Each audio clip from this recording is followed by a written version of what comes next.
Subscribe کریں ہمارے channel کو اور بیل آئیکن کو کلک کریں تاکہ ہماری ہر نئی آنے والی ویڈیو آپ تک بآسانی پہنچ سکے۔ بسم اللہ الرحمن الرحیم۔ السلام علیکم ورحمۃ اللہ وبرکاتہ۔ رمضان کریم، گناہوں کا بوجھ اتارنے کا مہینہ۔ حضرت ابو ہریرہ رضی اللہ تعالیٰ عنہ نے حضرت کعب رضی اللہ تعالیٰ عنہ سے فرمایا، تم اپنے اعمال میں رمضان کو کیسا پاتے ہو؟ حضرت کعب رضی اللہ تعالیٰ عنہ نے فرمایا، ہم اسے گناہوں کو اتارنے والا پاتے ہیں۔ بحوالہ بہقی شریف، حدیث نمبر 3616۔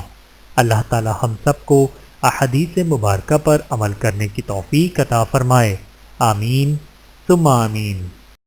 ویڈیو دیکھنے کا بہت شکریہ۔ مزید ویڈیوز دیکھنے کے لیے ہمارے چینل کو سبسکرائب کریں۔ اگر ویڈیو پسند آئے تو لائک کریں۔ اچھی بات کو دوسروں تک پہنچانا صدقہ جاریہ ہے۔ جزاکم اللہ خیرا کثیرا۔ اپنا اور اپنے پیاروں کا بہت زیادہ خیال رکھیے گا اور مجھے دعاؤں میں یاد رکھیے گا۔ Take care. اللہ حافظ۔